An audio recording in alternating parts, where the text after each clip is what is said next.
ನಮಸ್ತೆ, welcome to the Java and Spring Boot beginner course.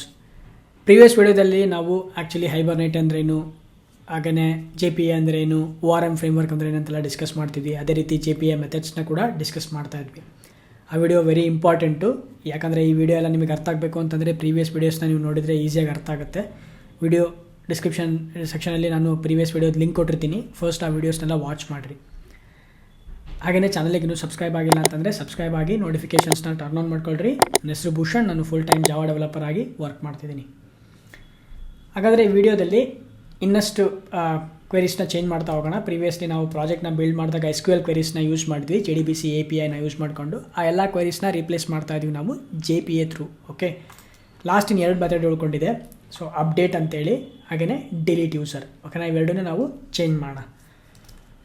So next ಏನಪ್ಪ ಅಂತಂದರೆ, ನಾನು ಆಲ್ರೆಡಿ ಟ್ರಾನ್ಸಾಕ್ಷನ್ ಅನೋಟೇಷನ್ ಆ್ಯಡ್ ಮಾಡಿಬಿಟ್ಟಿದ್ದೀನಿ, because this is an update query. ಓಕೆನಾ, so ಅದಕ್ಕೋಸ್ಕರ ನಾನೇನು ಮಾಡ್ತೀನಿ, ಫಸ್ಟು JPAನ ಯೂಸ್ ಮಾಡೋಕ್ಕಿಂತ ಮುಂಚೆ ಟ್ರಾನ್ಸಾಕ್ಷನ್ ಅನೋಟೇಷನ್ ಆ್ಯಡ್ ಮಾಡಬೇಕಾಗಿತ್ತು, ನಾನು ಆ್ಯಡ್ ಮಾಡಿದ್ದೀನಿ.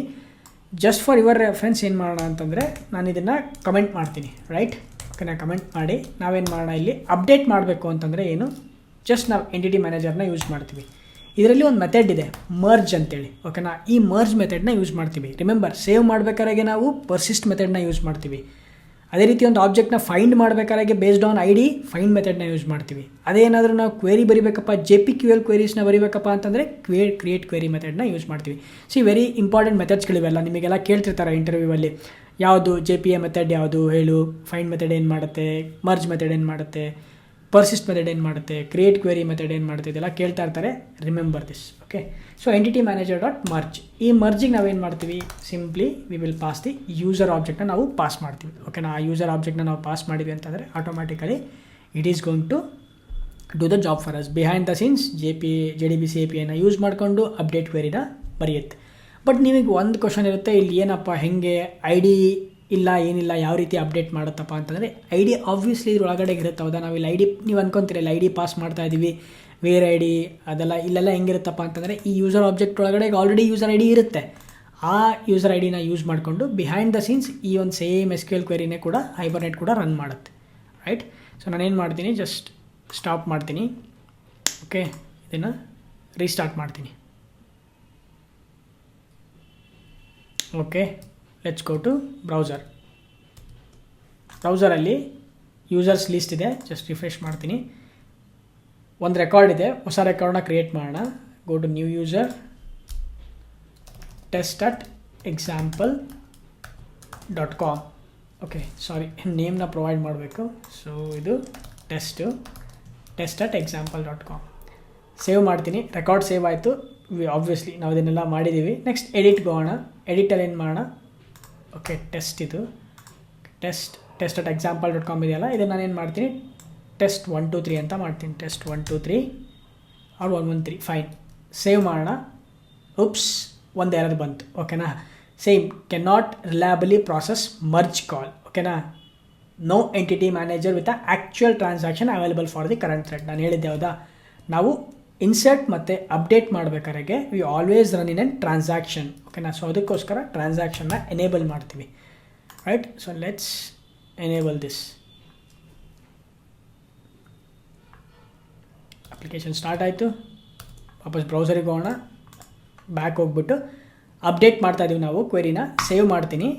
C test 113@example.com. ಇನ್ನೊಂದು ಸಲ ಟ್ರೈ ಮಾಡೋಣ. ಎಡಿಟ್, ಮತ್ತು ವಾಪಸ್ ಇದನ್ನು ಬ್ಯಾಕ್ ಟು test@example.comಗೆ ತರ್ತೀನಿ. ಈಗ ಸೇವ್ ಮಾಡೋಣ. ಸೇವ್ ಆಯಿತು. ಸೊ ರೆಕಾರ್ಡು ಅಪ್ಡೇಟ್ ಆಗ್ತಾಯಿದೆ. ನಾವೇನು ಮಾಡಿದ್ವಿ, ಜಸ್ಟ್ ಒಂದು ಸಿಂಗಲ್ ಮೆಥಡ್ನ ಕಾಲ್ ಮಾಡಿದ್ವಿ, ಮರ್ಜ್. ಓಕೆನಾ, ವಿತ್ ಬಟ್ ಮರ್ಜ್ ಆಟೋಮ್ಯಾಟಿಕಲಿ ಅದೇನು ಮಾಡುತ್ತೆ, ರೆಕಾರ್ಡ್ನ ಅಪ್ಡೇಟ್ ಮಾಡುತ್ತೆ based on ID. Behind the scenes same ಕ್ವೆರಿನ ರನ್ ಮಾಡುತ್ತೆ. Okay, but we are just doing it in one line with the help of the JPA. We are just calling the merge method. ಹಾಗೆಯೇ since it is a update operation ಆಗಿರೋದ್ರಿಂದ compulsory we have to run it in an transaction. ಅದಕ್ಕೋಸ್ಕರ transaction ಅನೋಟೇಷನ್ನ add ಮಾಡಿದ್ವಿ. But ಇದರಲ್ಲಿ ಒಂದು quick change ಇದೆ. ಏನಪ್ಪ ಅಂತಂದರೆ, ನೀವಿಲ್ಲಿ ನೋಡ್ಬೋದು, ಪ್ರತಿಯೊಂದು ಅಪ್ಡೇಟ್ ಮೆಥಡಿಗೂ ಮತ್ತು ನಾವು ಇನ್ಸರ್ಟ್ ಮೆಥಡಿಗೂ ಟ್ರಾನ್ಸಾಕ್ಷನ್ ಅನೋಟೇಷನ್ನ ಆ್ಯಡ್ ಮಾಡ್ತಿದ್ದೀವಿ. ಓಕೆನಾ, we are doing a code duplication. ಓಕೆನಾ, ಇದನ್ನು ಈಸಿಯಾಗಿ ಅವಾಯ್ಡ್ ಮಾಡೋದಕ್ಕೆ ನಾವೇನು ಮಾಡ್ಬೋದಪ್ಪ ಅಂತಂದರೆ, ಡೈರೆಕ್ಟಾಗಿ ನಾವು ಇದನ್ನು ರಿಮೂವ್ ಮಾಡಿ ಕ್ಲಾಸ್ ಲೆವೆಲಲ್ಲೇ ನಾವು ಟ್ರಾನ್ಸಾಕ್ಷನನ್ನೆಲ್ಲ ಆ್ಯಡ್ ಮಾಡ್ಬೋದು. ಓಕೆನಾ, ರಿಮೂವ್ ಮಾಡಿಬಿಟ್ಟು ಡೈರೆಕ್ಟ್ ಕ್ಲಾಸಿಗೆ ಆ್ಯಡ್ ಮಾಡಿಬಿಡೋಣ. ಓಕೆನಾ, ಇಲ್ಲೇನೋ ಬರೀ 3-4 ಮೆಥಡ್ಸ್ ಇದೆ, ಬಟ್ ನಾವೊಂದು ಲಾರ್ಜ್ ಪ್ರಾಜೆಕ್ಟಲ್ಲಿ ವರ್ಕ್ ಮಾಡಬೇಕಾದ್ರೆ ಒಂದು ಫೈಲಲ್ಲಿ 50-60 ಮೆಥಡ್ಸ್ ಬರ್ತೀವಿ. ಆ ಎಲ್ಲ ಮೆಥಡ್ಗೂ ಆ್ಯಡ್ ಮಾಡೋದ್ರ ಬದಲು ಡೈರೆಕ್ಟಾಗಿ ನಾವು ಕ್ಲಾಸಿಗೆ ಆ್ಯಡ್ ಮಾಡಿಬಿಟ್ರೆ done, it's applicable for all the methods. Even read ಮೆಥಡ್ಸಿಗೆ ಕೂಡ ಅಪ್ಲಿಕೇಬಲ್ ಆಗುತ್ತೆ. That's completely fine, no problem. ನಾವು ರೀಡ್ ಮೆಥಡ್ಸಿಗೆ ಬರೀಲೇಬಾರ್ದು ಅಂತೇನಿಲ್ಲ. ಓಕೆನಾ, ಇಟ್ ಈಸ್ ನಾಟ್ ನೆಸೆಸರಿ, ಬರೆದ್ರೂ ತಪ್ಪಿಲ್ಲ, ರೈಟ್. ಬಟ್ ಇನ್ಸರ್ಟ್ ಮತ್ತು ಅಪ್ಡೇಟಿಗೆ ಕಂಪಲ್ಸರಿ ಯಾವ ಟು ರನ್ ಇನ್ ಟ್ರಾನ್ಸಾಕ್ಷನಲ್, ಒಂದು ಟ್ರಾನ್ಸಾಕ್ಷನ್ ಒಳಗಡೆ ರನ್ ಮಾಡಬೇಕು. ಆಲ್ರೈಟ್, ಅಪ್ಲಿಕೇಶನ್ನ ಸ್ಟಾರ್ಟ್ ಮಾಡಿದ್ದೀನಿ. ಲಾಸ್ಟ್ ಒನ್ ಟೈಮ್ ಟೆಸ್ಟ್ ಮಾಡೋಣ. ಓಕೆ, ನಾನೇನು ಮಾಡ್ತೀನಿ, ಜಸ್ಟ್ ಇನ್ಸರ್ಟ್ ನ್ಯೂ ಯೂಸರ್, ಇಲ್ಲಿ hello at example.com click save ಆಯಿತು. ಎಡಿಟ್ ಮಾಡೋಣ. ಸೊ ಇಲ್ಲಿ ಸ್ಪೆಲ್ಲಿಂಗ್ ತಪ್ಪಿದೆ, let's do it. hello at example.com click save. hello at example.com. Awesome. So ನಮ್ಮ ಫಂಕ್ಷನಾಲಿಟಿ ವರ್ಕ್ ಆಗ್ತಿದೆ, ಅಪ್ಡೇಟ್ ಕೂಡ ವರ್ಕ್ ಆಗ್ತಿದೆ, ಇನ್ಸರ್ಟ್ ಕೂಡ ವರ್ಕ್ ಆಗ್ತಿದೆ after moving the transactional to class level. Okay, the last operation ಇದೆ, ಯಾವುದಪ್ಪ, delete user. ಇದನ್ನು ನಾವು ಯಾವ ರೀತಿ ಚೇಂಜ್ ಮಾಡೋದು ಅಂತ ಡಿಸ್ಕಸ್ ಮಾಡೋಣ.